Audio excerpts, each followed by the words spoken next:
Buenos días, apenas estamos 11 compañeros, vamos a esperar a que sigan llegando.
Muy bien, estamos 21, son las 11:04, va muy lento hoy la comparecencia. Pueden checar ya en su Classroom las notas de derecho de control constitucional Vamos a darle una pequeña revisión.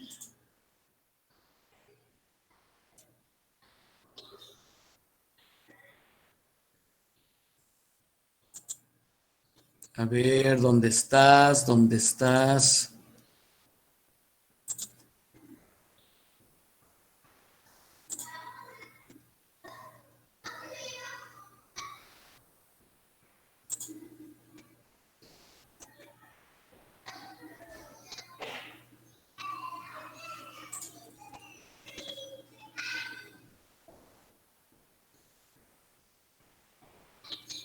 Ahí estamos.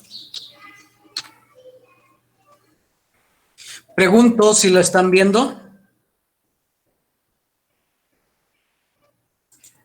Sí, sí se ve. Profe, ¿Sí se ve? sí, Bueno. Entonces, aquí lo estamos viendo. Y les encargué que lo fueran ya leyendo. Este tiene 133 páginas, ya llevo otro que va un poquito más adelante. Y nos vamos a ir encontrando. Lo voy a hacer un poquito más grande. Donde ya vamos a encontrar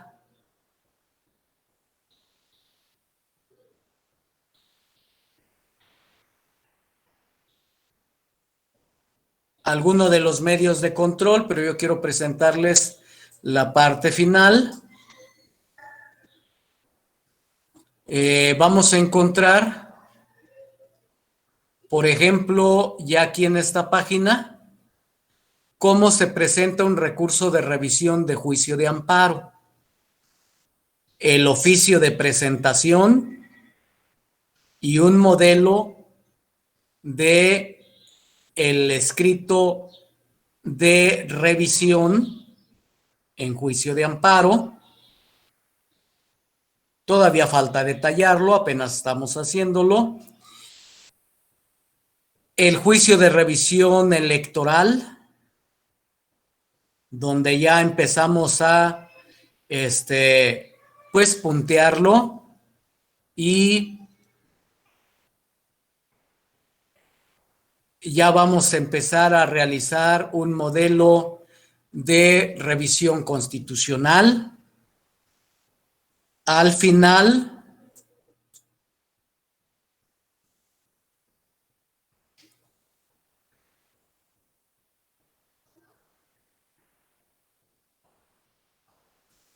órale, página 20, ¿no?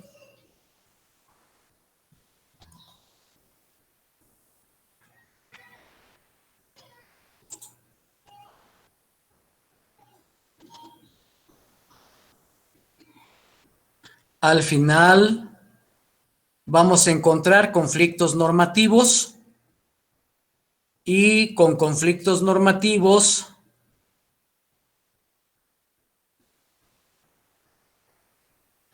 vamos a ver la interpretación conforme,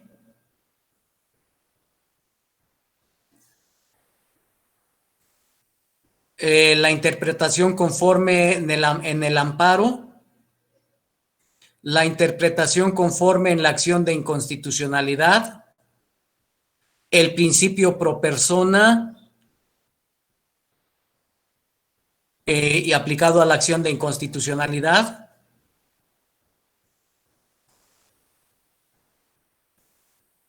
y terminamos prácticamente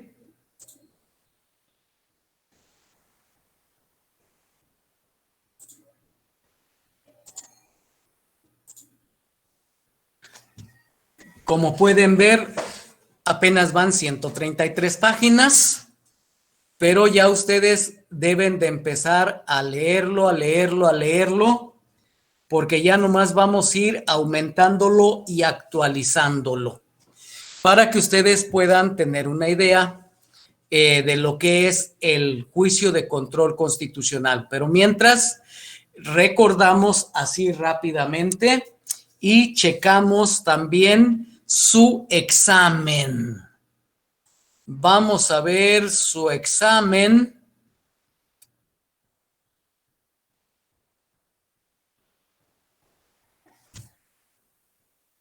Examen de control constitucional.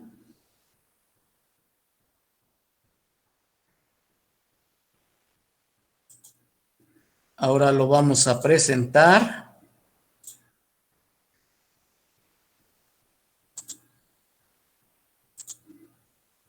Ahí está, ya lo estamos viendo. Pregunto. Sí, profe. Sí, profe. Se ve perfectamente. Lo aumento. Agarren su examen. Ténganlo a la mano para que ustedes sepan cuánto sacaron. Vamos a ir contestando rápidamente este examen. Y entonces dice lo siguiente. Explica en qué consiste el ámbito subjetivo del derecho positivo. Y el ámbito subjetivo del derecho positivo, la respuesta es B. Es la facultad de ejercitar una instancia. ¿Ok? 2. Explica cuáles son los niveles de gobierno. Los niveles de gobierno son municipal, local y federal. La respuesta era A. 3.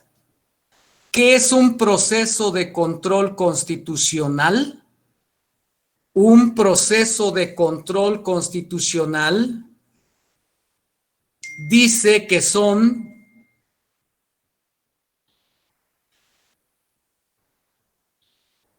la suma de actos que constituyen, desarrollan y solucionan un medio de impugnación constitucional. La respuesta es C. 4. ¿Qué son las reglas esenciales del procedimiento? Si ustedes quieren intervenir, me van diciendo, ¿eh? Yo voy y ustedes van viendo. ¿Qué son las reglas esenciales del procedimiento? B. Son las reglas cuya observancia consagra el artículo 14 en relación con el 17 constitucional. 5. ¿Qué es un acto arbitrario de poder?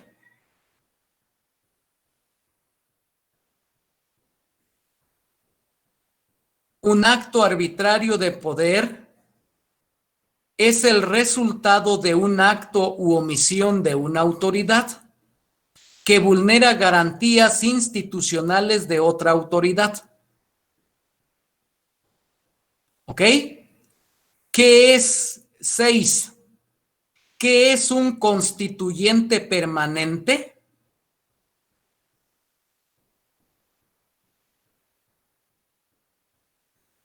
Es la facultad que tiene una asamblea parlamentaria para modificar sustancialmente el contenido de la norma suprema.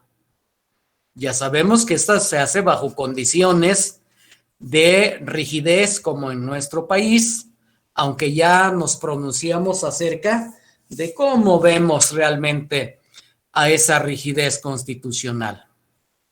7. ¿Qué es lo que se persigue con un recurso constitucional como el amparo directo?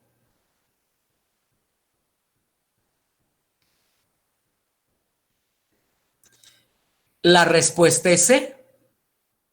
El respeto a las formalidades del proceso y la legalidad de las sentencias en las instancias que señala el artículo 23 constitucional.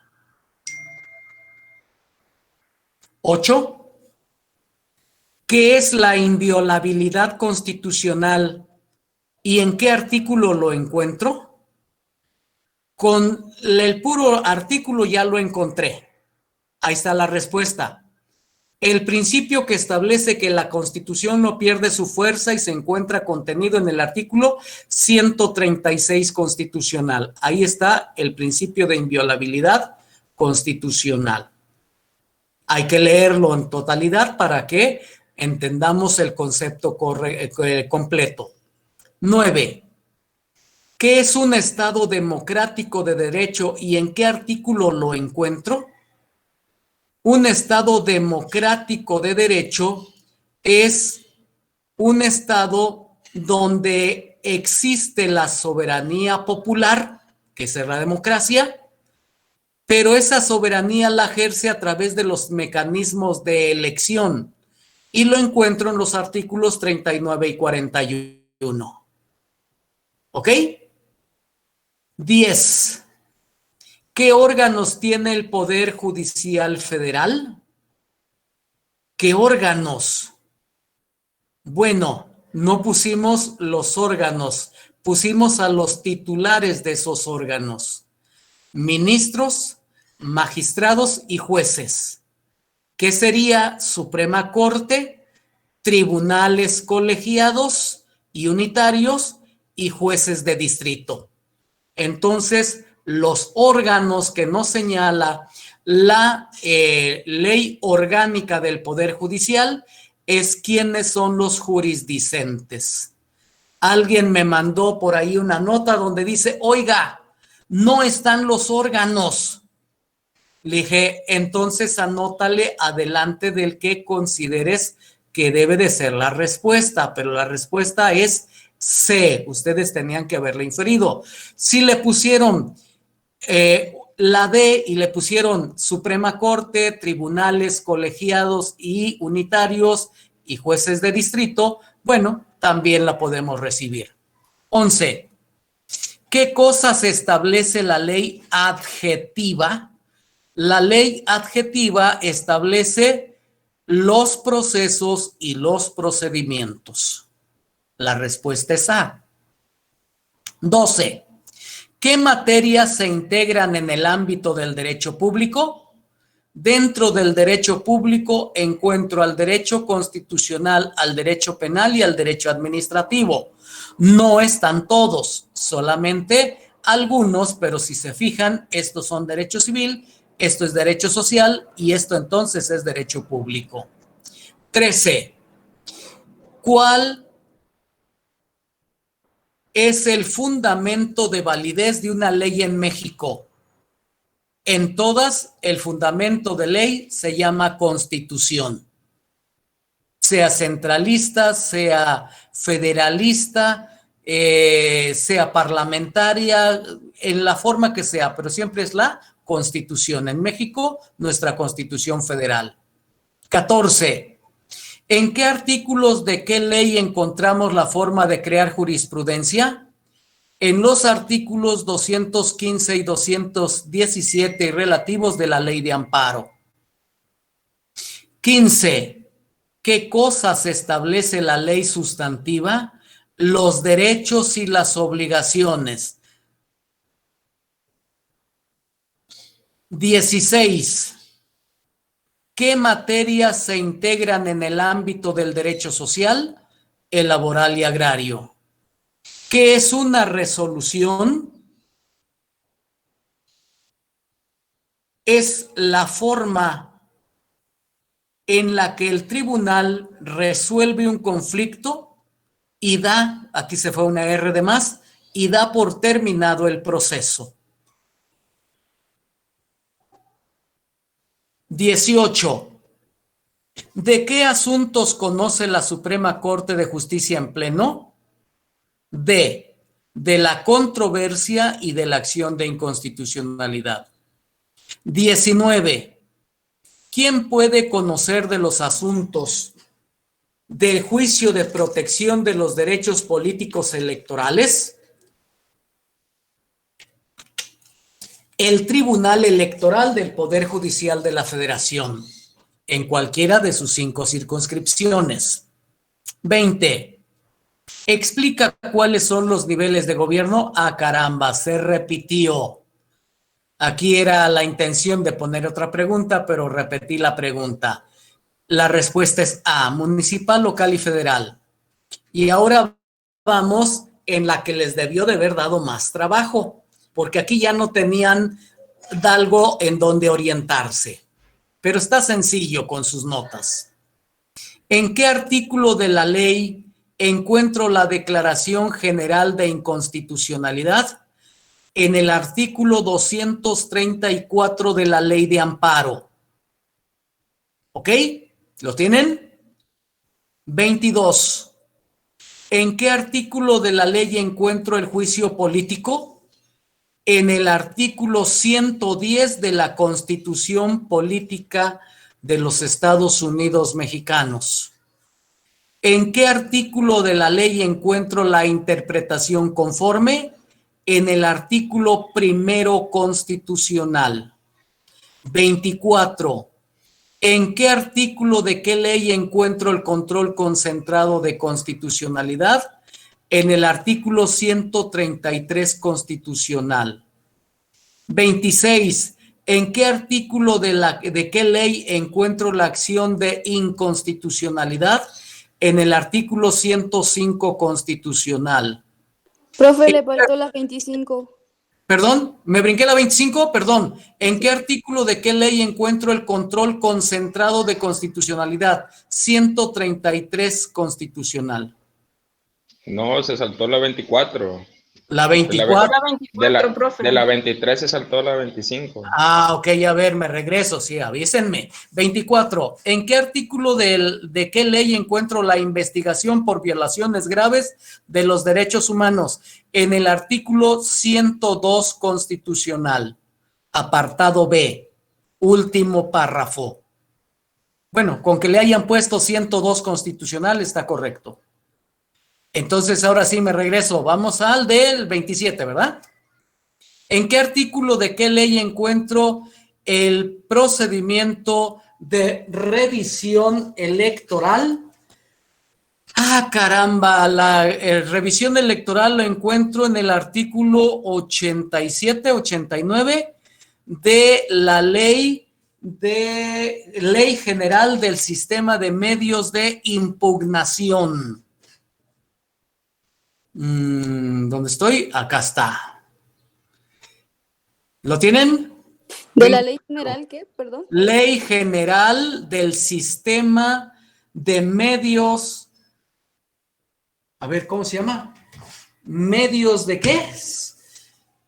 De impugnación en materia electoral. De impugnación en materia electoral. Perdón, es que luego me distraigo y después está difícil para que me reencarrile. Ahí está, ya está el de revisión. ¿Dónde estoy? A ver. Profesor, ¿y si le puse el artículo 86?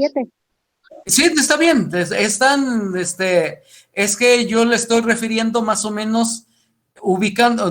Acuérdense que yo no me aprendo bien exactamente los artículos, pero los ubico. Y entonces sé que la revisión está en el 86, 87, 88, 89 de la Ley del General de Sistemas de Medios de Impugnación. Pero una de esas es. Bueno, donde está la demanda, pero todos esos artículos se refieren a la revisión electoral, ¿ok? 28, vamos a la 28. ¿Estamos ya? 28, ¿en qué artículo de qué ley encuentro el recurso de revisión de amparo?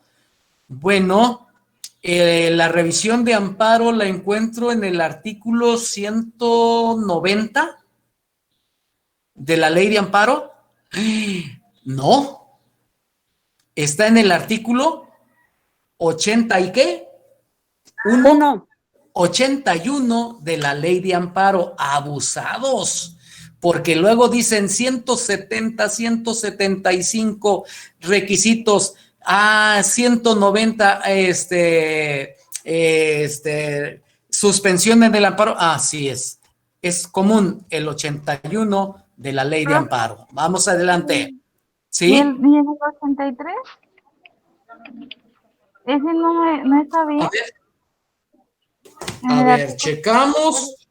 Dice el 81 de la ley de amparo. A ver, déjenme abrirlo. 81, ¿dónde estás? 81. Ya llegué. 81, procede el recurso de revisión. Y fracción segunda en amparo directo. Es el 81, mi niña. Porque el 83 nos dice, es competencia de la Suprema Corte de Justicia de la Nación conocer del recurso de revisión contra las sentencias dictadas en la audiencia constitucional cuando habiéndose impugnado normas generales por estimarlas inconstitucionales o cuando la sentencia, aquí lo que nos está dando es la competencia de la Suprema Corte para conocer del recurso de revisión. Y el 81, la pregunta es, ¿en dónde encuentro el recurso de revisión de amparo? Es el 81, fracción segunda. En general es el 81, porque la fracción primera es para amparo, juicio de amparo, y la fracción segunda para el amparo directo. ¿Ok? Sí, gracias. Vamos con la siguiente. ¿En qué artículo de la ley encuentro el control difuso de la constitucionalidad? En el artículo primero de la Constitución. 30. ¿En qué artículo de qué ley encuentro el control constitucional de defensa de la libertad de la persona cometidos por una autoridad? Con defensa de la libertad de la... pues me estoy refiriendo al amparo habeas corpus, al juicio de amparo. ¿En dónde lo encuentro? Lo encuentro en los artículos 103 y 107 constitucional.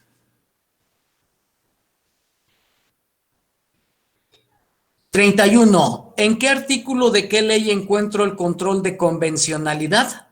En el artículo primero constitucional. ¿En qué artículo dice que México es un estado laico? Pues lo dice en varios artículos.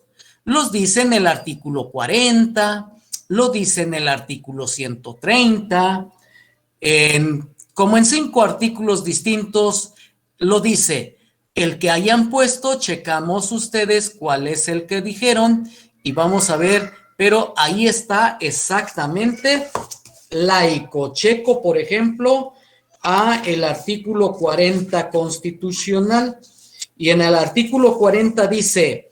Es voluntad del pueblo mexicano constituirse en una república representativa, democrática, laica. Entonces ahí se establece el Estado laico. Y checo y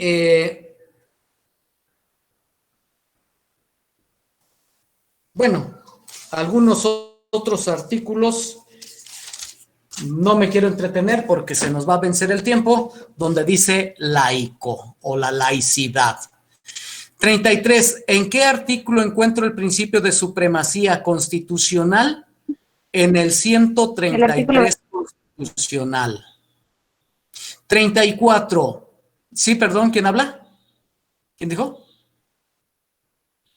No, creo que iba a decir los artículos. ¿Ya? Hay que seguir más. Sí. Ok. ¿En qué artículo encuentro el juicio de procedencia? En el artículo 111 constitucional. ¿Por qué nuestra Constitución es rígida?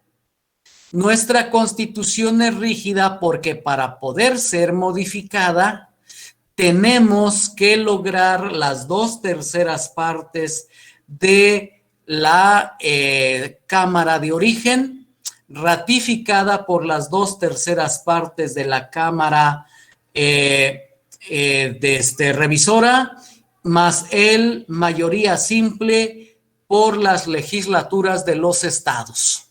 ¿Ok? Por eso es rígida. ¿Quién ejerce y el concepto de rígido es porque solamente se puede reformar por un procedimiento especial distinta a las normas generales. ¿Ok? ¿Profe? Ese es el concepto, ¿sí? ¿Y si le pusimos acerca de la existencia del poder constituyente? No. El poder constituyente es el órgano que puede accionar la reforma constitucional, pero no nos dice que ese sea el concepto de rigidez de la Constitución. Una cosa es el medio y otra cosa es la forma. Entonces, no hay que confundir. 36. ¿Quién ejerce el gobierno y en qué consiste? El gobierno lo ejerce el poder ejecutivo y el poder ejecutivo lo ejerce o ¿en qué consiste? Pues consiste en la administración pública. ¿Qué es la administración pública? Centralizada, desconcentrada, descentralizada, constitucional, autónoma, pero toda depende de un poder que se llama ejecutivo. Y entonces el gobierno consiste en realizar todos los actos de imperium que está facultado el poder ejecutivo. Por eso se le llama gobierno. 37. ¿Por qué debemos hablar de división de funciones y no de división de poderes? Porque aunque nuestra Constitución dice que hay una división de poderes, ya vimos que el poder legislativo también juzga y también ejecuta. El poder ejecutivo también ejecuta, pero también legisla y también tiene facultades jurisdiccionales. Y el Poder Judicial realiza la función jurisdiccional, pero también produce sus propios ordenamientos y también juzga, sobre todo en materia electoral, a su personal. O sea, en realidad, las tres partes de la división de poderes hacen las funciones básicas, que es legislar, ejecutar y aplicar la ley, de tal manera entonces que estamos hablando más bien de una división de funciones, es decir, qué función primordial tienen, aunque esto no evita que realicen las tres funciones básicas que debe de realizar cada poder. Acuérdense que dijimos, el poder es indivisible, entonces los tres integran al poder público, las funciones son las que la caracterizan a cada uno de ese poder. 38. ¿Cuál es la parte dogmática de nuestra Constitución? La parte dogmática son los artículos del 1 a el artículo 23, 29, que esa es la parte dogmática. Después nos vamos a encontrar cuál es la parte orgánica. Es aquella que se refiere al poder legislativo, ejecutivo y judicial, más a los órganos, y la parte programática se va a integrar por los artículos 30 a 44, más de 115 al 130, más 136, que esa va a ser la parte programática de la Constitución. Y terminamos entonces con nuestro examen, ¿ok? Eso es entonces, ¿de a cuánto les toca? Pues les toca de a 0.25 por respuesta. Significa que necesitan 4 respuestas para un punto. Significa que si le fallaron a 10, su posibilidad de tener calificaciones de 7.5. Si le fallaron a 20, pues su calificación es de 5. Y entonces, pues dividimos 10 entre 40 y entonces será la calificaciones que ustedes puedan obtener. Espero que les haya ido bien, que le hayan atinado a todas para que saquen su 10. Y Qué malo, no, hayan atinado. y si no, quiere decir que tienen que echarle ganas. De todos modos, acuérdense que aplico un último examen final. Nada más que de ese examen final lo saco de los exámenes parciales, pero lo van a tener que revisar, corríjanlo en lo que esté mal y entonces pues traten de pues tener bien sistematizado todos estos conceptos para que en un momento dado pues puedan recuperar lo que vayan dejando de perder en los parciales en el examen final. ¿Ok? Muy bien, jóvenes. ¿Dudas, preguntas? Yo. Profesor, una pregunta. Sí, señor. Pregunto primero a Diana. A ver, Diana Diana y Vladimir. Primero las damas, ¿cierto? Gracias, qué amables son. En la parte pragmática de la Constitución yo tengo una duda porque yo había investigado que, pues bueno, ya una vez que... La parte dogmática es toda aquella que establece derechos, facultades que pueden, subjetivos públicos, derechos o facultades subjetivas públicas que pueden aplicar las personas. Entonces tenemos del artículo 1 al 23 y de ahí también podemos aplicar el derecho social del artículo 123 del derecho laboral, el 27 que también se aplica a ambos, tanto funciones institucionales como a particulares. Entonces la parte dogmática no solamente está del artículo 1 al 29, sino que también está difuso en diversidades de artículos. Ok. O sea, pero ya poner una respuesta de esa naturaleza como que ya está más extenso, como que ya eso se va prestando para que tú hagas ya otro tipo. Para contestar una pregunta así simple y directa, basta con que digas lo primero. Ajá, es que yo había entendido que lo pragmático hoy día era como la parte dogmática de la Constitución, entonces... Hay cierto parecido, lo que pasa es que nosotros no manejamos el sistema pragmático, porque el sistema pragmático se ocupa en los Estados Unidos, pero lo vamos metiendo dentro de nuestro sistema con las reformas que le estamos haciendo a la materia constitucional, a la materia penal y otras materias donde le estamos metiendo el pragmatismo jurídico. Por ejemplo, en el sistema penal, el acuerdo reparatorio es un pragmatismo jurídico. ¿Cómo se llama? ¿Cómo se llama cuando te sometes como testigo colaborador? También es un pragmatismo. La figura de el testigo protegido también es un pragmatismo. Entonces son elementos que van insertándose por subsunción a nuestra Constitución. ¿Ok? Muy bien. Vladimir. Profesor, en la pregunta 32 que pregunta en qué artículo dice que México es un estado laico, yo le puse como respuesta al artículo 3 de la Ley de Asociaciones Religiosas y Culto Público. ¿Sí está bien? Sí, porque también lo dice. Y efectivamente también en el artículo 3 habla que la educación debe de ser laica. La ley que rige a las asociaciones religiosas es un acto de aplicación que se deriva del artículo 3. Por lo tanto, se entiende que también es constitucional. De acuerdo, profesor. Y otra pregunta, de la primera pregunta que dice, explica en qué consiste el ámbito subjetivo del derecho positivo. Quisiera que si me pudiera explicar por qué la respuesta es B, en referencia a la facultad de ejercer una instancia, ya que bueno, pues yo...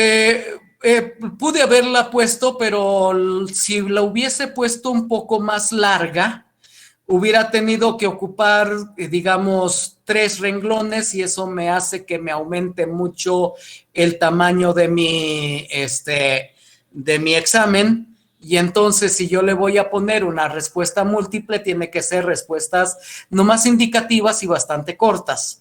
Y entonces, cuando yo hablo de los derechos subjetivos públicos, son los derechos que tiene todo individuo para comparecer en las materias, en las distintas instancias, para ejercer un derecho a través de las acciones que la ley señale, pero también es su derecho subjetivo público oponerse a través de los medios de impugnación.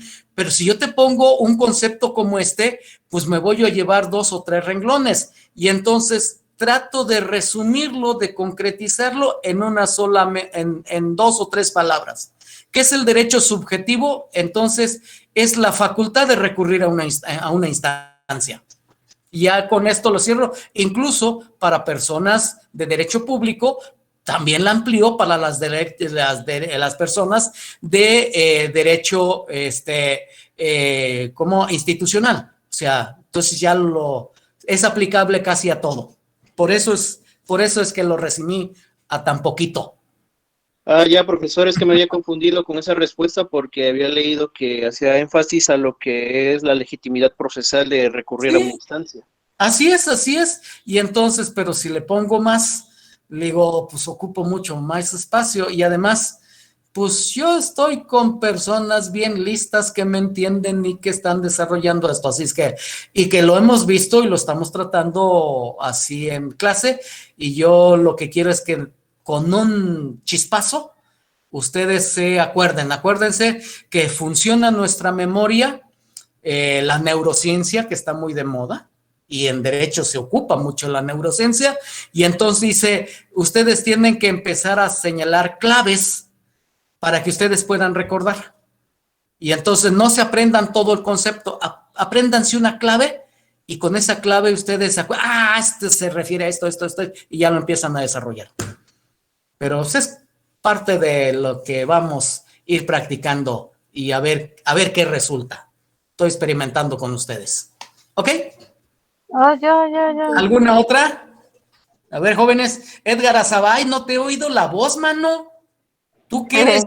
Bien, a ver, escucho. O nomás me dejaste tu foto y no estás. Yo, profe, tengo una duda. A ver, Dianita, otro. Se me hace que te están soplando preguntas y ahora pregúntale esto. Ahora tírale un torito ahí. Ahora tírale una chinampina. Curiosidad. Vale. No alcancé a apreciar bien la respuesta de la 27, donde nos dicen qué artículo de la ley se encuentra el procedimiento de revisión electoral. Ajá. Acuérdate que nosotros estuvimos analizando el artículo 99. Sí. 99 constitucional no señala que son las facultades del Tribunal Electoral del Poder Judicial de la Federación, el cual dice que dentro de sus competencias está la de conocer del recurso de inconformidad, del recurso de protección de los derechos político-electorales y del recurso de revisión, pero nada más nos señala, pero no nos dice dónde está. Entonces el 99 no me dice dónde está el recurso de revisión electoral. Por eso yo me tengo que ir a la ley reglamentaria del artículo 99 y me encuentro que es el código electoral que dice, el código electoral lo vamos a desprender del artículo 41, porque es facultad del INE organizar las elecciones y todo lo...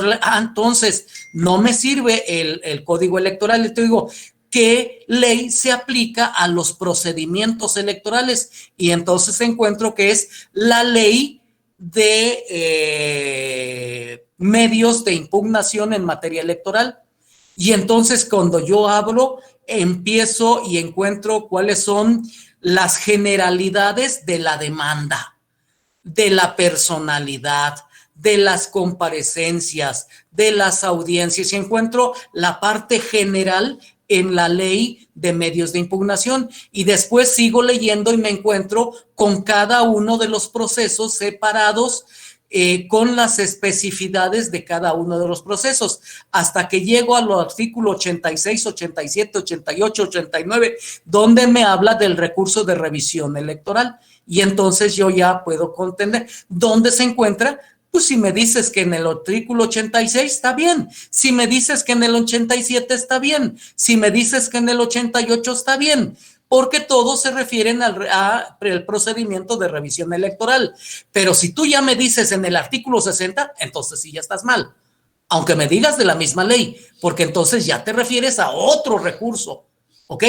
Pero mientras tú te encuadres dentro de lo que es la revisión electoral y está dentro, del margen que habla sobre la revisión electoral está correcto. Ya cuando mucho te contestaré ahí como les pongo, precisa exactamente que en el artículo fulano de tal, pero no porque esté mal, sino como diciéndote, vuelve a leer y vas a ver que esa es exactamente, es el concepto. Es para precisar, para que tú mejores lo que estamos tratando, ¿ok? Sí, gracias. Muy bien. Profe, Sí, señor. ¿Quién más? ¿Otra vez tú, Diana? sí, Ay, a ver, órale pues, adelante. profe, es que a ¿Que veces los los demás ya no exámenes, tienen lengua o qué digo?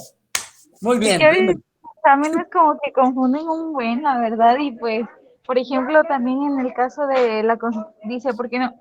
Nuestra constitución es rígida, pues a mí me quedó muy claro que es porque tenemos nosotros ese órgano que es el poder constituyente, por el cual, pues se El pueden... poder constituyente es aquel que solamente se convoca con plenitud de jurisdicción y con plenitud de imperium. El poder constituyente puede crear algo que no había existido antes, y eso se llama norma suprema. El poder constituyente puede crear una constitución total y absolutamente diferente a la que tenemos nosotros actualmente, con conceptos totalmente diferentes. El poder constituyente no tiene límite y puede crear una norma suprema sin sujetarse a ningún límite, más que aquel que le obligue el concierto internacional. Porque yo no puedo crear un estado que se oponga a mis estados vecinos, ¿verdad? Porque van a decir, espérate, tú en tu interior eres libre, pero tu libertad no puede invadir la mía. El límite de tu libertad termina donde nace mi libertad. En estados nacionales y también en las personas se aplica, ¿ok? Y el poder, entonces, constituyente permanente, entonces el constituyente permanente se conforma por la Asamblea Legislativa. Ya no se crea expresamente, sino que ya se elige regularmente. Solamente que no solamente legisla, sino que le damos facultades de reformar a la Constitución. Acuérdense que cuando vimos por qué los Estados Unidos no tienen reformas en su Constitución, y concluimos en una cosa, porque la Constitución de los Estados Unidos no tiene la constituyente. existencia de un poder constituyente permanente, y el de México sí. Y a pesar de que aquí dijimos que era rígido, pues ya vimos que las fracciones parlamentarias, desgraciadamente, se someten a la voluntad del Ejecutivo. Y entonces, por más rigidez que le pongamos, como ese poder constituyente permanente se subordina al presidente, pues modifica la Constitución. ¿Y es válida? Pues es válida. ¿Por qué? Pues porque está dentro de la Constitución. ¿Qué es lo que podemos alegar en un medio de control de constitucionalidad? Que no se cumplió con el principio de constitucionalidad. Y entonces nos los echan para abajo, ¿verdad? Pero si está en la Constitución, pues es constitucional y entonces resulta ocioso la existencia de un medio de control en ese aspecto. Entonces, profe, ¿me podría repetir la respuesta de la 35 de por qué nuestra constitución es rígida? Hablaba usted de la Cámara de Origen. Dijimos en la respuesta que la Constitución es rígida porque debe de cumplir con el requisito de que la reforma constitucional que se presente debe de ser aprobada por la mayoría absoluta de la Cámara de Origen y tiene también que ser aprobada por mayoría absoluta de la Cámara Revisora, pero también debe de ser aprobada cuando menos por mayoría simple por las legislaturas de los estados. Ese es el concepto de rigidez de nuestra Constitución. ¿Ok? Listo, ya la anoté, gracias. Lista la nota. Ahora sí, alguien más. Ya, porque si no, ya Diana se va a llevar toda la hora. Profe, Profe, en la 27, en la Juan, 27 yo le puse como respuesta en el capítulo segundo del artículo tercero, inciso A de la Ley General del Sistema de Medios de Impugnación en materia electoral. ¿eso le pusiste? Sí, profe. Sí, efectivamente es que ese capítulo se refiere a los artículos que nosotros estamos mencionando. Si le pusiste eso, pues sí, también la vamos a tomar en consideración. Le puse. Por eso es que luego tenemos problemas cuando la respuesta es abierta, porque tú me estás dando una respuesta distinta, pero que es correcta, porque efectivamente ese es el capítulo que se refiere a la revisión constitucional en materia electoral. No hay problema. Ok, maestro. Ok, Juani. sí, profe, dijo que era por la cámara de origen, la cámara revisora. La cámara de origen, la cámara revisora, las dos por mayoría absoluta. La mayoría absoluta son las 2/3 partes, más mayoría simple de las legislaturas de los estados. Okay, la mayoría simple 50+1. ¿Ok? Bueno, ya me cansé. Gracias. Creo que ya quedó contestada la duda de sus exámenes. Entonces, déjenme descansar tantito porque ya voy a entrar con el otro grupo y luego me trueno de mi garganta. Nos vemos mañana. Hasta luego, profe. Mañana. Nos vemos, profe. Mañana. Adiós, profe. Cuídese. Adiós, Janeiro.